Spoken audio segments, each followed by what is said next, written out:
You're listening to an Airwave Media Podcast. Hi, this is Katie from Queen's Podcast. Just a heads up, our show does include some strong language. So if you're uncomfortable with that, this might not be the show for you. Cheers, bitches! Hi, I'm Katie. And this is Nathan. And you're listening to Queens, the podcast about badass women in history.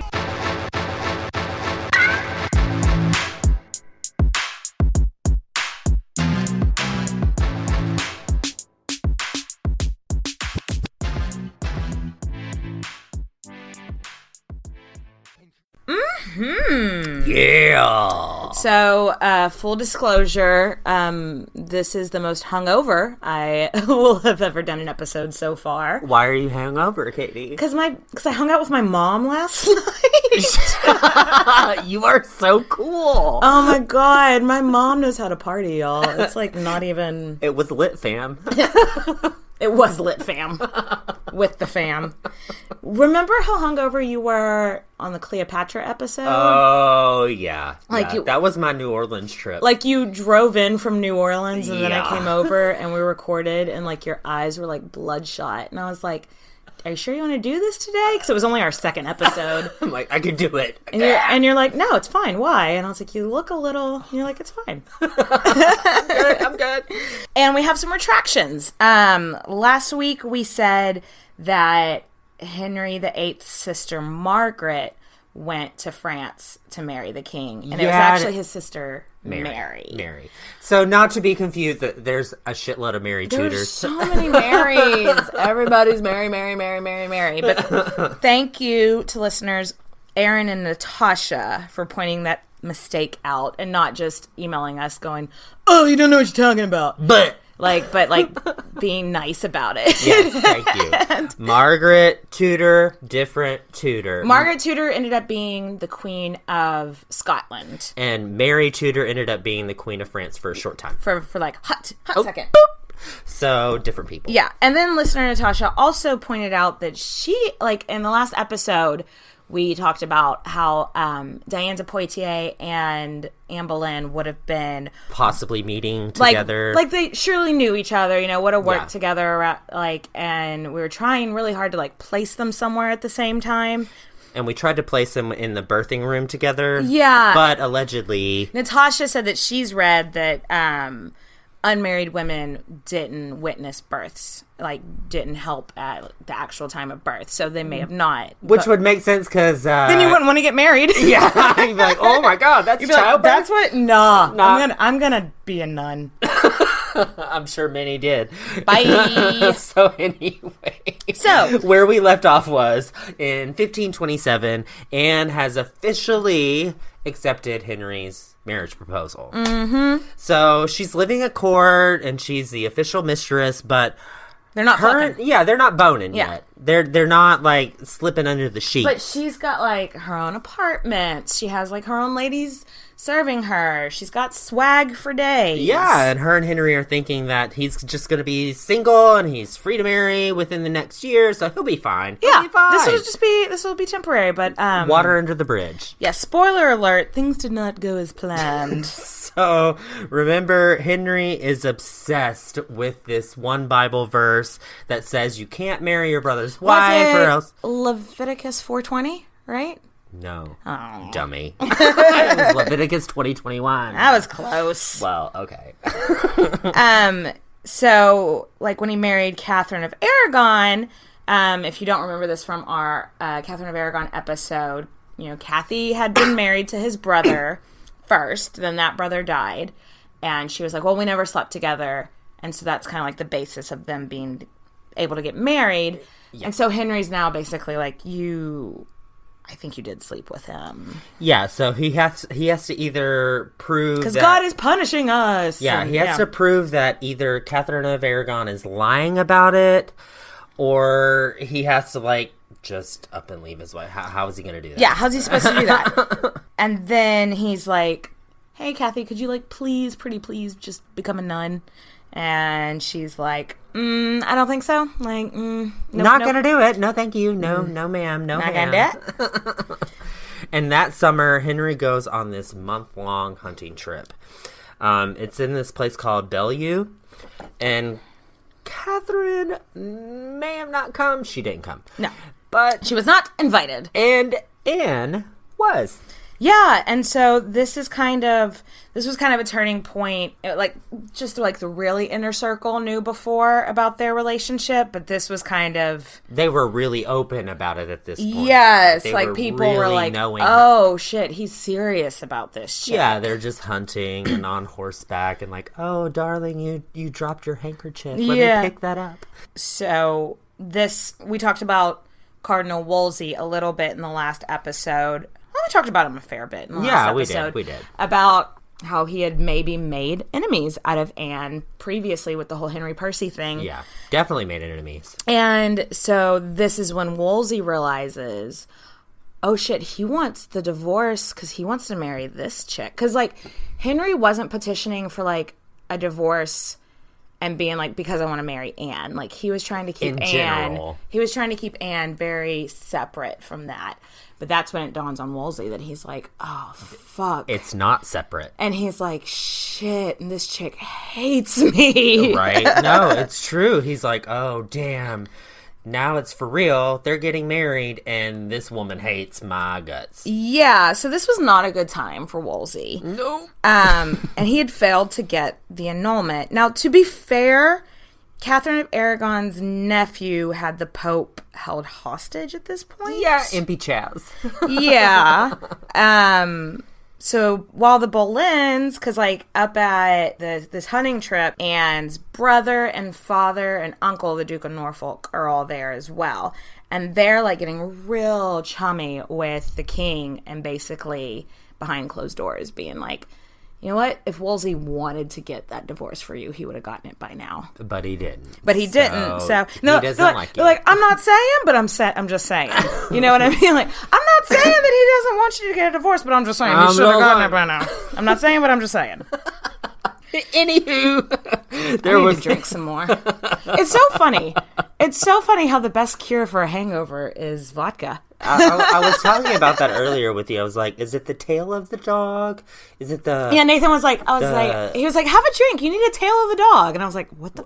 Do you mean hair of the dog? Hair of the dog, whatever. Something about a dog makes you want to drink more. What is it? I don't know. Anyway, there was a big-ass famine in 1527, and they didn't eat any dogs, hopefully. And as word is getting out to the general public that Wolsey is trying to get this divorce going, and the king wants to marry this rando chick named Anne. Yeah. There had been lots of... So there had been this flooding. Huge flood. And then... Moses style. Yeah, and then... You mean Noah style? Noah. Whoa, Nathan getting his biblical references off. I'm not saying, but I'm just saying. And Katie corrected me. Yeah. But no, so there was this huge flood, and so then when none of the crops grew right that year, they didn't really understand science. So yeah, it was God. Compute. It was God being mad at Anne Boleyn and Cardinal Wolsey, basically. Yeah. And so the general public was just like, God hates Anne and that's why he's making our crops not grow. Yep. When you don't have an education, blame it on God. Yeah. Well, and we've discussed it in every episode, basically. You can't blame the king. No. So you blame the people around him. So yeah, it's Cardinal Wolsey and Anne Boleyn getting the blame for taking the heat. Crops failing. Ugh. People are so stupid in history. It's all this bad shit's happening. Let's blame it on somebody. Yeah. Well, and also they were everybody loved Catherine of Aragon, but they were also well, maybe Anne's pushing this new religion, which Protestantism, and God's mad at that as well. Because remember... Time frame. Yeah, the Protestant Reformation is going on in Germany and everything. Yeah, there's a lot of people dying, too. And remember, we said whenever she was lady-in-waiting in France, her queen that she had served had been kind of sympathetic to the new religion, as it was being called at this time. And so, yeah, they were like, well, she's a heretic. She's one of them. And so that's why God is killing our crops. She's a witch. She's a witch. Cardinal Wolsey really wasn't getting anywhere with the divorce. To be fair, it wasn't It was an uphill battle. Yeah, and then Thomas More, not to be confused with Thomas Wolsey. All these fucking Thomases. Anyway, Jesus. Thomas More steps in and says, hey, yo, Henry, I don't think this marriage between you and Cathay is valid. Or he does think the marriage. Does, yeah, he does. He's like, I don't think you have a valid argument to dissolve your marriage. Yes. And so he gets beheaded. I don't think it's now, but he eventually gets beheaded. He doesn't come up again in the story. He was just in the story for a quick second. Bye, bitch. Bye. Do you remember that Drew Barrymore movie, Once Upon a Time? Oh, yeah. Do you remember she read that book, Utopia? And, she only had one book, and it was Utopia, and that was written by Thomas More. Huh. Yeah. Though, I don't think chronologically it really makes sense, because I think, that movie was set, 20 years before Thomas More wrote the book, but...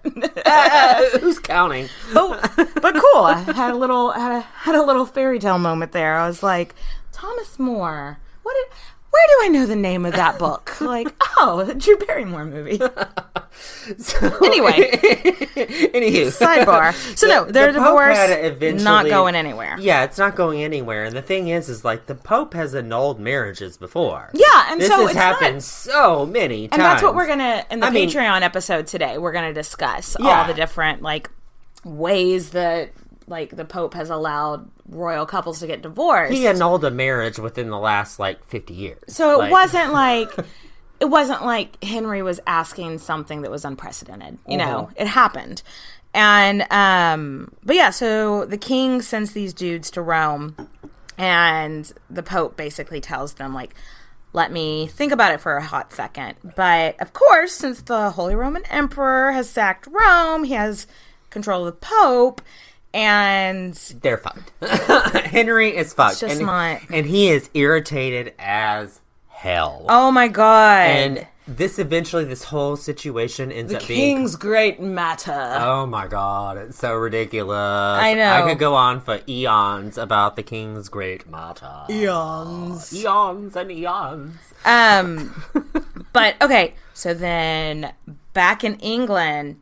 Anne gets the sweating sickness. So this has been going around for a while. Well, not a while, but it's been going around for a while. Well, it first came to England at the end of the Wars of the Roses. So a lot of people blamed Henry Tudor, the first one, for bringing this over, because it wasn't a big deal until his people came over. His posse came over. And then the sweating sickness popped up. So basically what the sweating sickness is you just get a virus or bacterial infection, and then all of a sudden you die. Sweat. You sweat and you get dehydrated, and then you hallucinate. So the stages are you start to feel like gloom and doom. Just out of nowhere you'll be like, I feel like the end is near. What's going on? And then you feel queasy. And then you get the shivers at the same time, feeling horrible pain in your limbs. So I feel like this is just you being dehydrated and you sweating and just being. Well, the it pain sounds like misery. No, the pain and stuff in your limbs and the shivers are before the sweats start. But and then it just sounds awful. And then you start sweating, and you basically you sweat yourself to death. And you die. You start hallucinating. And it was going. And they actually, I thought I don't want to refer to the show The Tudors too much because it's got a lot of historical inaccuracies. But I really liked the way that they portrayed Anne getting it. One of her maidservants gets it.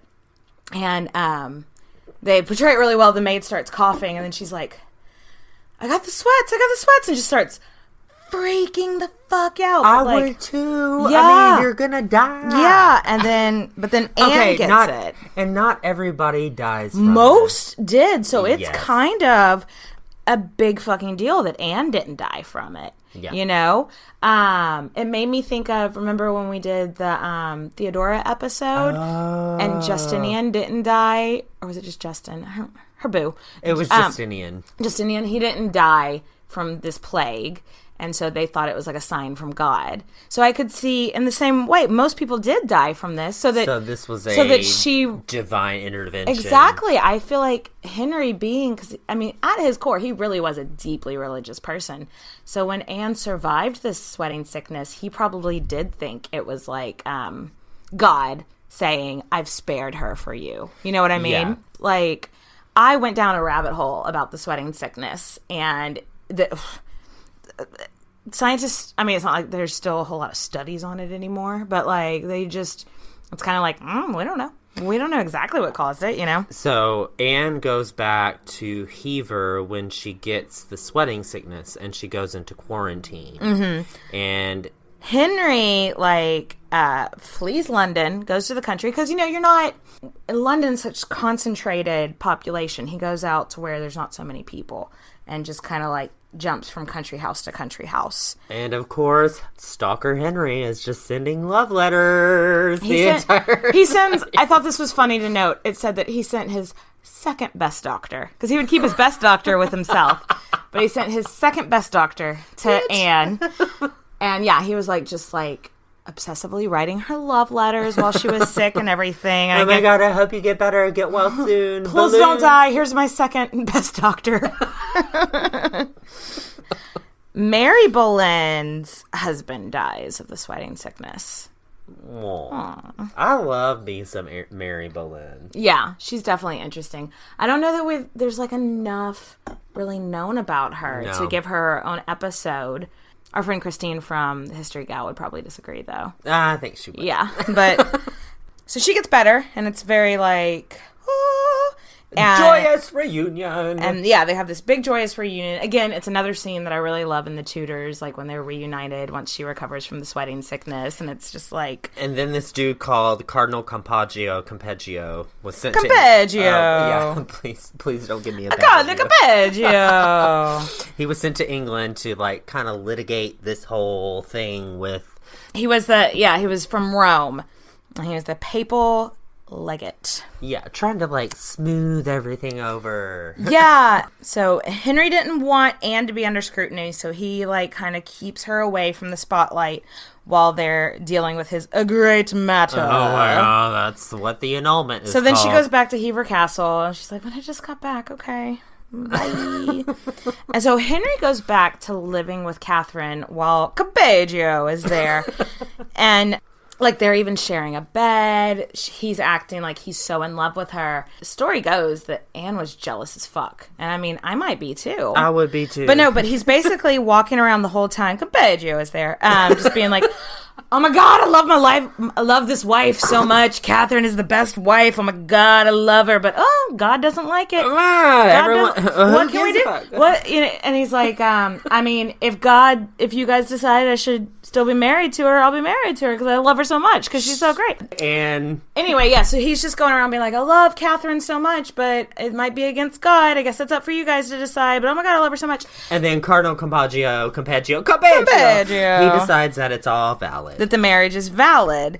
So it's not documented exactly how Anne felt about that, but I'm sure she was devastated, I would be. And I'm sure she was jealous that he's just walking around talking about how much he fucking loves his wife to everybody that will listen. After all this time, Henry has likely been telling Anne, everything will be fine. Everything's going to be great. It'll all work out. We've got the cardinal. And then all of a sudden the cardinal decides against her.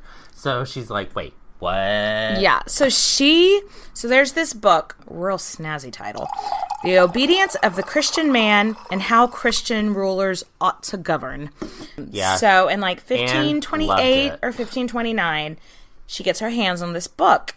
Let's not pretend Henry VIII was a reformer at all. No. Because people always, accredit him to bringing Protestantism to the West and everything, but no, he tried to consolidate. He was Catholic religion. to his core. Yeah. He wanted Catholicism but he just didn't want the Pope telling him what to do. So if anybody else in the world would have been walking around with this book in England, it would have been heresy. But Anne was walking around with it. Anne had it. And so she gives it to one of her ladies in waiting, asks to borrow it. And then Cardinal Wolsey sees her lady with this book and confiscates it. I mean, people are being like straight up killed over this shit. Yeah, no, like it's like whenever you write something down that's different from what Catholicism. Yeah, is. no, the king, he was not a reformer, no. And so Wolsey sees one of Anne's ladies walking around with it, confiscates it, brings it to Henry VIII. I think so. He's hoping like, oh look, Anne and her ladies are heretics. Please drop the matter. Yeah. Like, but instead, Anne goes to Henry and is like, look, Wolsey took this book off of one of my people. He thinks it's heretical, but I want to show you something in there. And there's this passage in there that says the king is accountable for his domain and the Pope can't tell him what to do. So it's essentially putting the king in power over the Pope. It's like God chose you to rule these people, not the Pope to rule these people. Exactly. So you don't have to answer to the Pope, is basically what it says. And Henry gets a brain boner. Like, he is just like, fuck yes. Oh my God. Are you okay? I'm just laughing. He got a brain boner. He got a brain boner from it. I might need that in my repertoire. Yeah. Feel free to use it. Henry's just like, yes. Oh my God, yes. And Wolsey's like, wait up. He's like, yeah. Hold up. Wait a minute.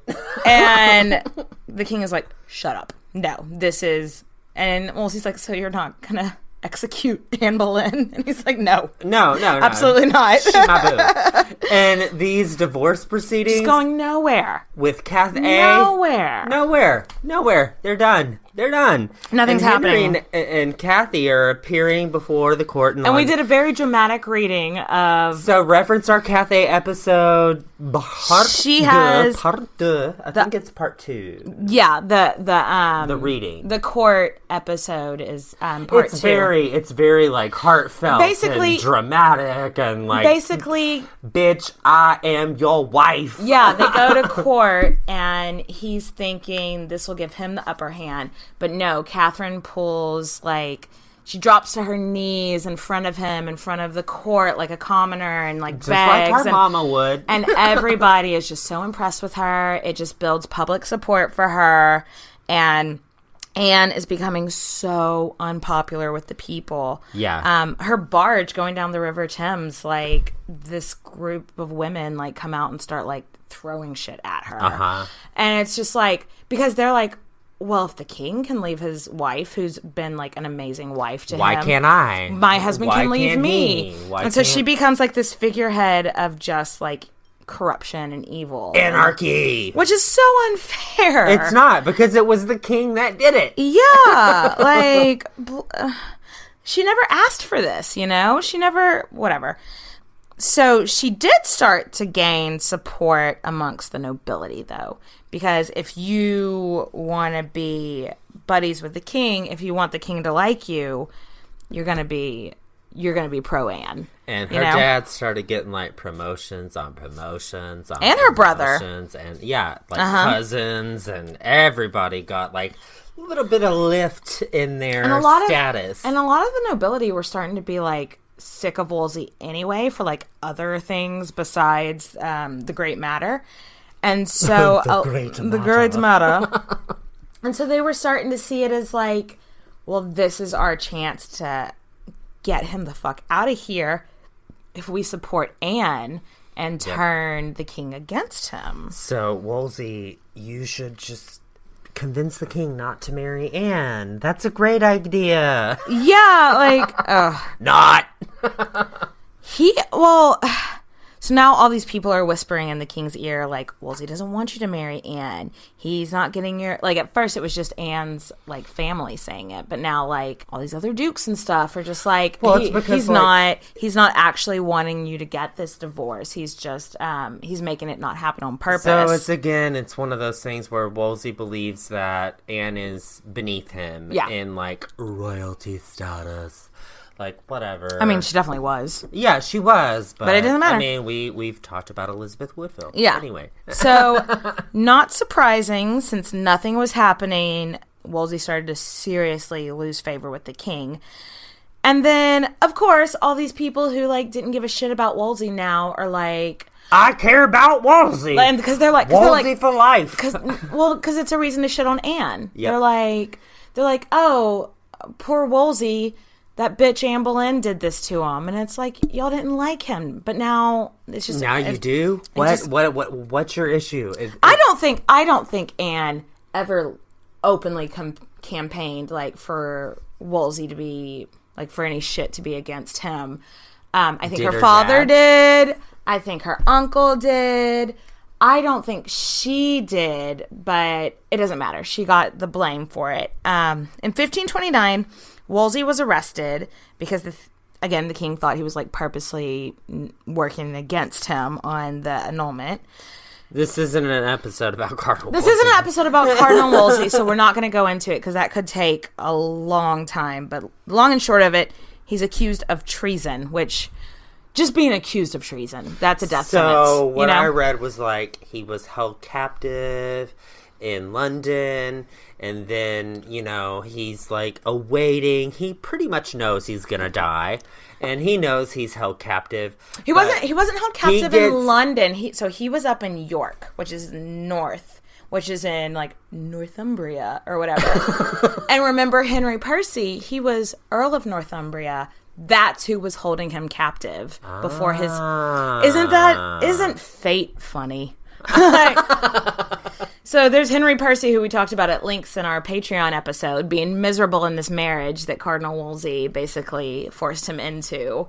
And he's like, oh, you're being charged with treason. I'm going to hold on to you until you can be transferred to London. And then on his way to London to face trial, he died.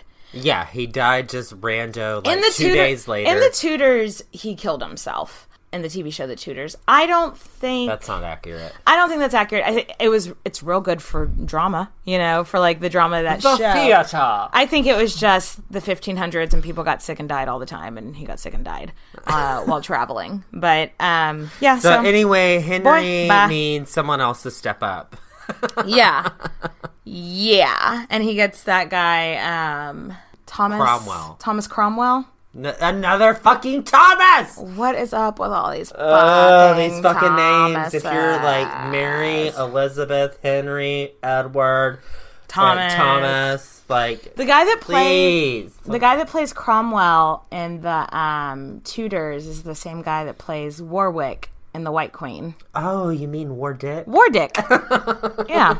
So they're the same person in my brain. Anyway. The tension is mounting. Ooh. There is drama, mama. So if you're counting, this went on for 7 years trying to get this divorce.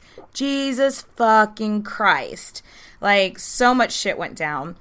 And obviously, Anne is on thin ice. This shit is getting dragged on for fucking ever. And, like, her whole thing about being able to become the queen or whatever is all contingent on you're going to be able to produce all these male heirs.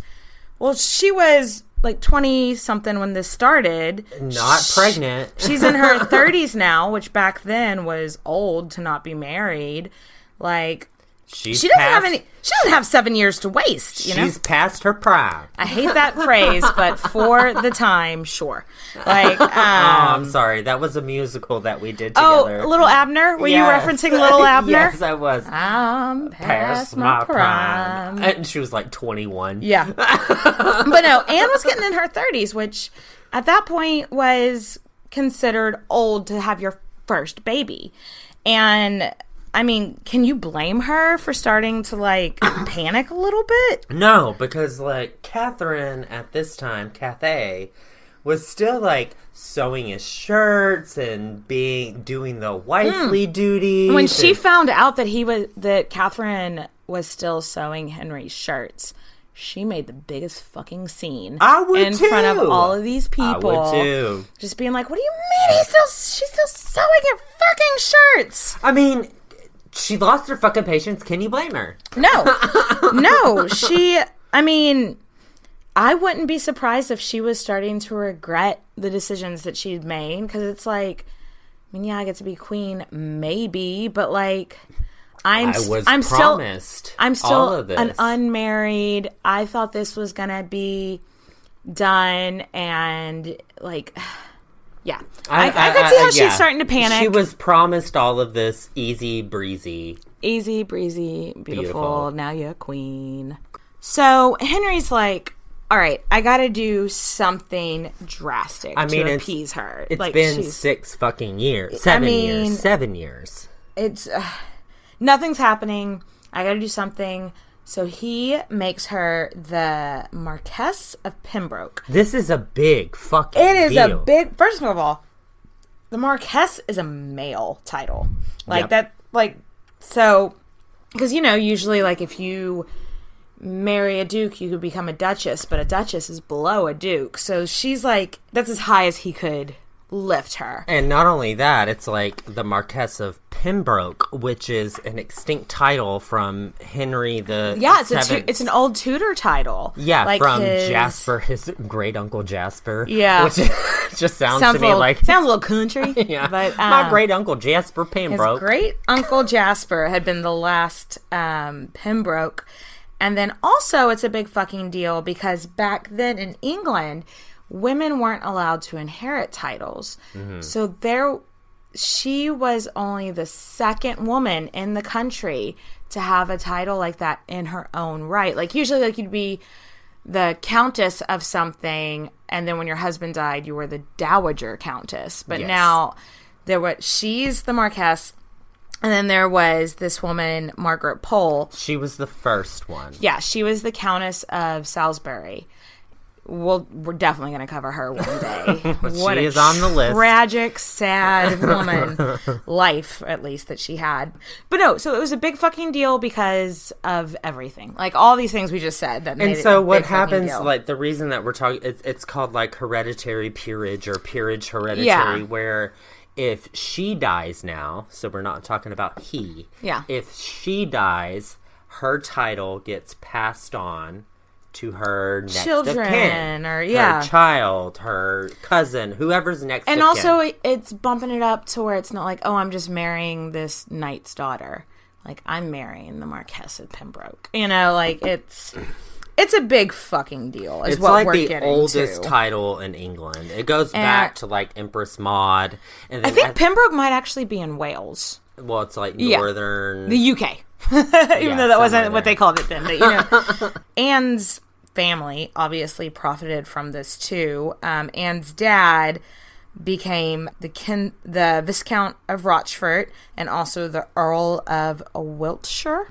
And so Anne is like legit royalty. Yeah. Like, pretty much. And her brother got some titles too and shit. And it's just like, it was a big deal for her family. Yeah, she literally tried to... she didn't try. She did. She elevated her family to, like, meet what she was doing. Yeah. And so she's legitimately nobility now.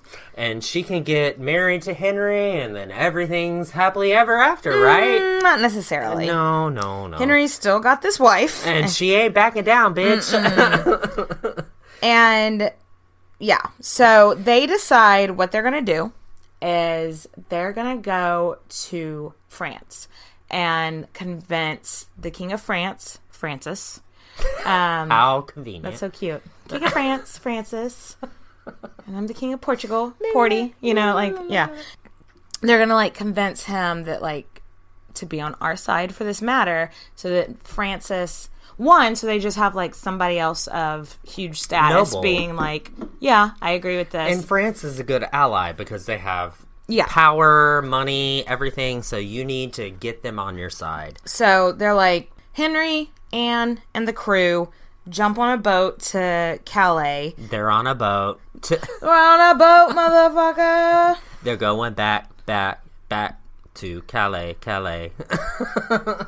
Sorry about that. So they're going back to Calais in a boat called the Swallow in Dover.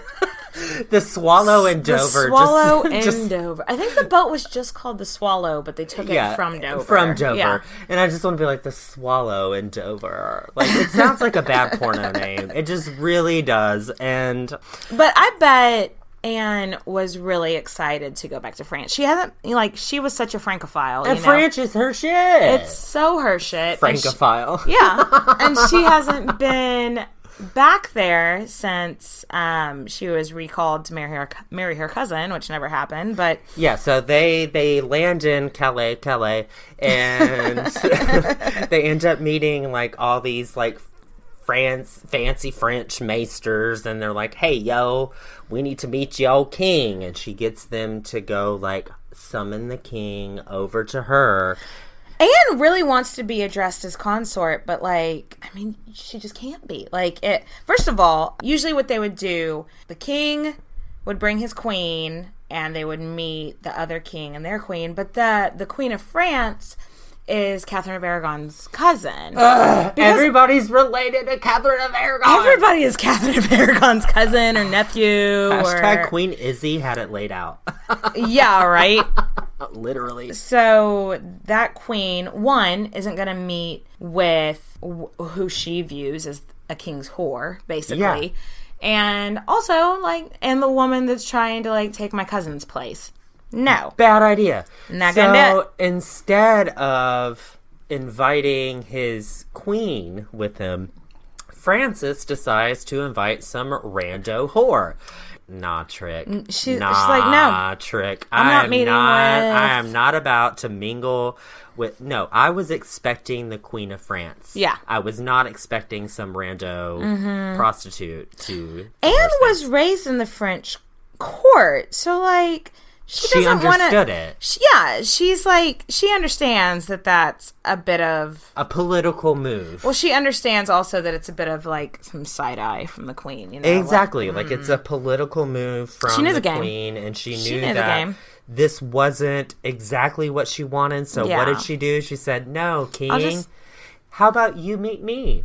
Come drive to me. And then guess what he does? He sends her a diamond that he bought off of Amazon Prime. He went on to Amazon Prime.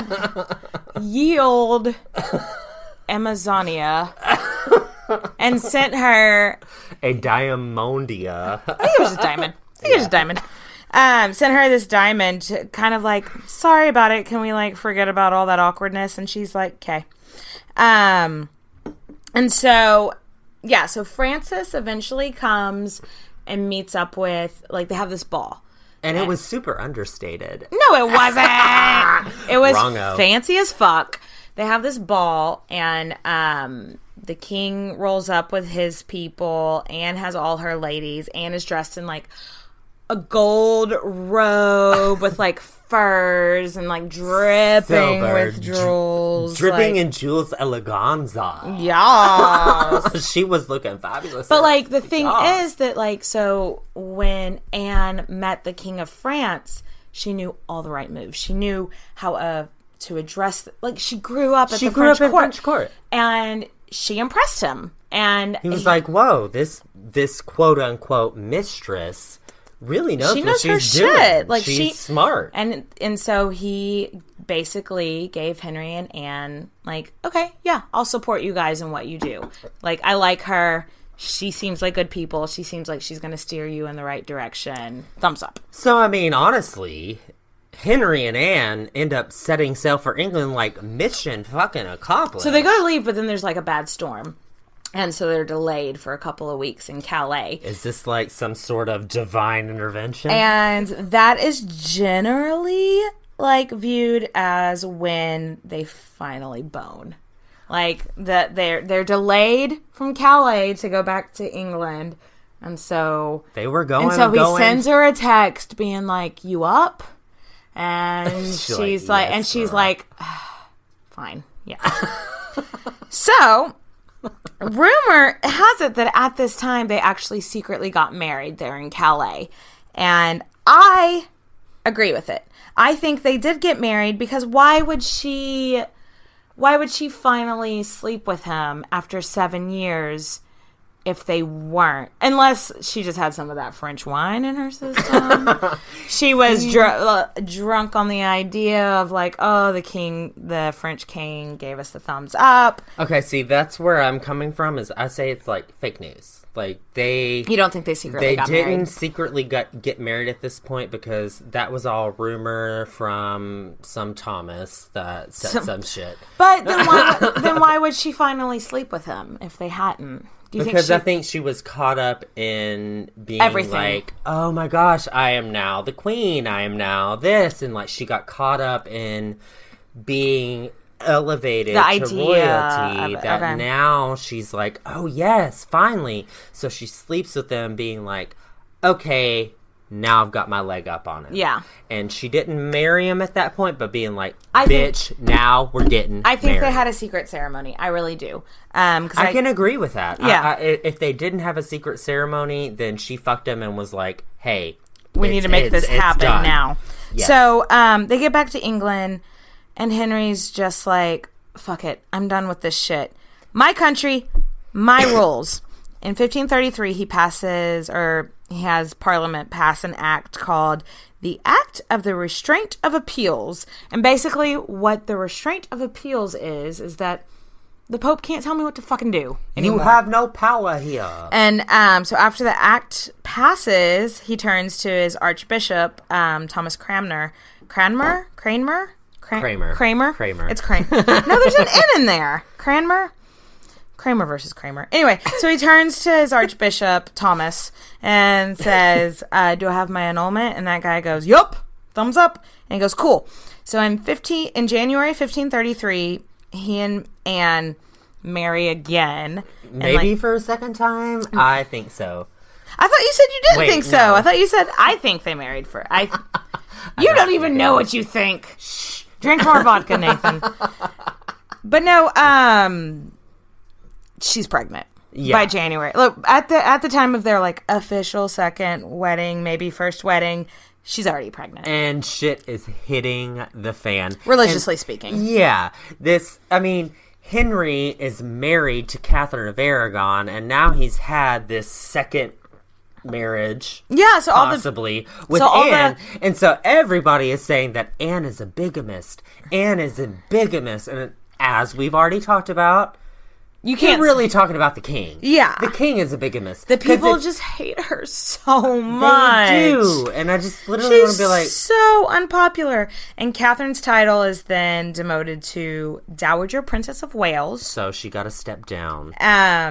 And the king is like, long hair, don't care, my country, my rules, LOL, new phone, who dis? And the Pope is like, oh, I'm mad, don't I do this? And he's like, LOL, bye. And Anne and Henry slowly start trickling out these she's hints. Pregnant. She's preggers. Maybe they're married. What she keeps doing in court is just one day she turns to most likely Thomas Wyatt. And it's like, I just have this craving for apples. And I just want apples all day. I can't, I don't know why. I just want apples and nothing else. And it's like, obviously that she's dropping hint, hey, I'm having crazy cravings like women do when they're pregnant. So she's not like just flaunting in court like, I'm pregnant, but she's being like, subtly doing things like that. Maybe I'm craving peanut butter and pickles right now. I don't know why. Isn't that weird? Have you ever heard it? That's so weird. So Henry, again, who's like thinks God is obsessed with him. Of course. It's like, oh my God, she got pregnant so fast. Then this must be a sign from God. Oh my God. That I'm doing the right thing. And I'm going to have a son. This is what he wants us to do. So Anne, obviously he sets it all up for Anne to make her first appearance as queen in 1533 on Easter Day, Easter Mass. She rolls in and dripping in jewels, eleganza, and because there was where the king sat and where all the ladies in waiting sat and where other people sat and where the queen sat, and she sat where the queen is supposed to sit next to the king, and it was the first official time she made the appearance. a public appearance as the king's wife. Yeah, so she was like at that point. So final symptom. Yes. And so King Henry is like, we need to get your coronation going immediately, because it couldn't be after she had her baby, because he was like, this baby's got to be, because you're not technically queen until your coronation. You're just the wife of the king. So people might call you that, but you're not actually. And he's like, no, this baby needs to be born to the queen. We're getting your coronation, and it's going to be lit. Fam. And so Fam. The wedding was like on the DL. That's how he did things. Weddings on the DL, coronation. Lit fam. Lit fam. So in 1533, he liked it and he should have put a crown on it. And he liked it, so he did put a crown on it. He pimped her barge. Yeah, so like the coronation went on for 4 days. And so like the first day, it was like she was put on this royal barge and it went down the Thames River. And like, so she was on her barge, which is like a long boat, you know. It's a big boat. Big boat. Have you ever been on a shrimp boat? But no, but I've been on a real big boat. Sorry. And it's like pimped out, like with all these banners and gold cloth and everything. And they spent 2 nights at the Tower of London. Oh, I mean, like, which is kind of ironic. Irony. Yeah. Like, if there's a definition of irony, it would be spending your coronation. So they go down the Thames River, and like everybody comes out to like watch the procession, and then they make it to the Tower of London. She spends 2 nights there.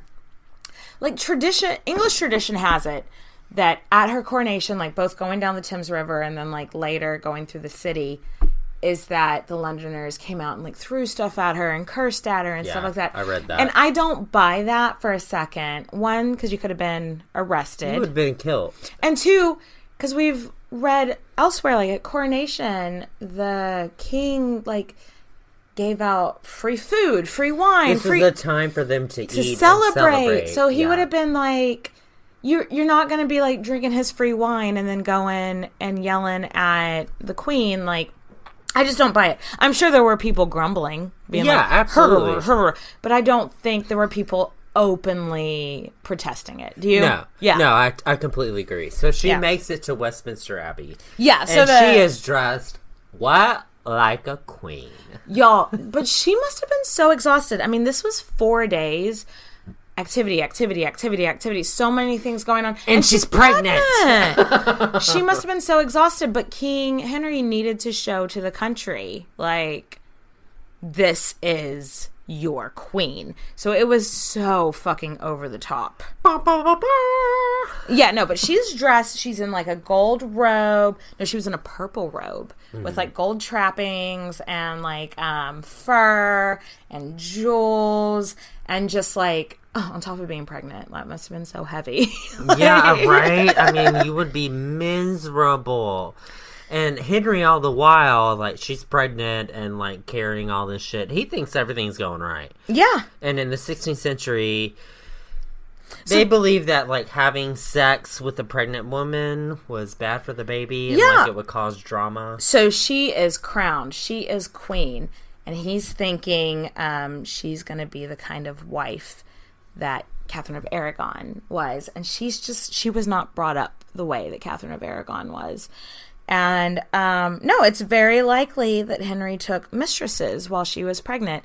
And where Cathay wouldn't have liked it, but she would have turned a blind eye. Anne had nothing to do with that. And that's not Anne's personality. She was mad. So if he started taking mistresses while she was pregnant, she would have made her grievances known. She would have taken this as a moment to be like, okay, the king has his eye on other chicks. Like, she would have taken this as an inclination to and also Catherine of Aragon was raised with a king and queen for parents and always saw her dad taking mistresses, so she like understood it. That not that made it right, but you know what I mean. But she understood. Whereas no, Anne, that's her parents weren't king and queen, you know, like completely different ballgame. Right.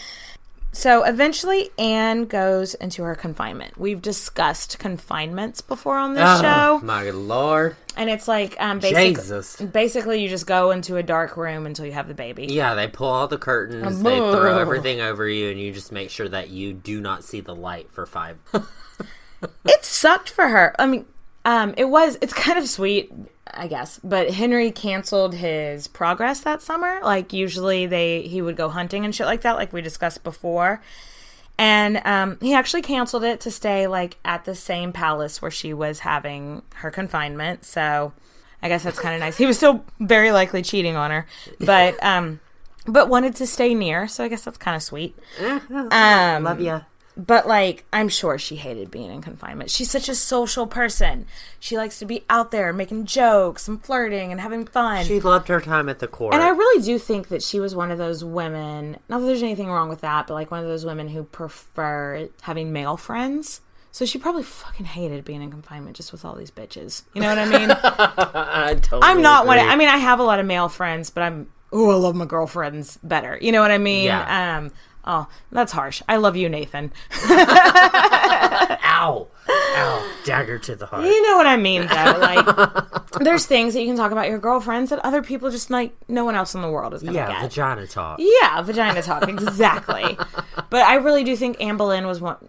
And there are some women that they just don't need that in their life. And I think she was one of those people that just, like, so that must have sucked for her, just being in a dark room. Not able to dance, and not able to... she's begging to have a baby boy. Yeah. Like, this is a moment in her life where she's like, please, she's like, God, just do it. Give me a baby boy. And it was a really hard pregnancy. So, no, the first, like, the majority of the pregnancy was easy. The last, like, 6 weeks or whatever, like, she was so sick, and a lot of people thought she was going to die. Henry even said to somebody, he was like, I would rather her have a miscarriage than her die. But back then, the view was the child's an innocent. The mother has sinned. So if you can only save one life. If the mother sinned, then she should. Yeah, that's the whole thing. It's like, if you can only save one life, then you should save the child because it's an innocent. So for him to say that to somebody, even in passing, he loved her. He loved her so much. That's the moral of the story. Yeah. But anyway. So Anne finally gives birth to a baby girl. And they named her Elizabeth after both of their mothers. But yeah. I'm sure we'll talk about her. There were still, like, festivities and shit, but, like, there was supposed to be a joust, and they canceled it. Well, jousting is a phallic male thing. Yeah. I mean, to be honest, and they had, like, activity. written up this, like, letter to send out to, like, everybody important in London to be, like, welcoming the birth of the prince. And so they had to go in and put in an extra S on all of it, like, princess. Whoopsie. So, Henry was said to still be happy and, like, in public, like, acted like he was happy about it. But, I mean, like, in the Tudors, they play it like he's so pissed off or whatever. But still, like, there was no reason that they both didn't believe that, okay, you successfully had a living child on your first try and you survived. Why won't we have another one next year? You know? Yeah. Okay, just cool. Another one bites the dust. So, well, no. No. Sorry. That What was a weird thing. It's a bad reference. But no, so, like, he was disappointed, definitely. They were both disappointed, but they were just like, oh, we'll try again soon. So that's where we'll leave this episode. Because there's a lot of baby mama drama that happens after this. That's what we should title the next episode. Baby mama drama. Baby mama drama. So, guys, thanks for listening. So, thanks for listening. If there's something you want to hear, just, like, hit us up. You can email us at queenshistorypodcast@gmail.com. Find us on Twitter. We're at queens_podcast. We're on SoundCloud and Stitcher. And follow us on iTunes at Queens Podcast, all one word. All smushed up. Queens Podcast. Follow us on Facebook. Our intro music is by K Sparks, featuring Beyond Belief. Thanks for letting us use your song, guys. Thanks, guys, for listening. Cheers. Bye, girl. Clink, clink. Mwah.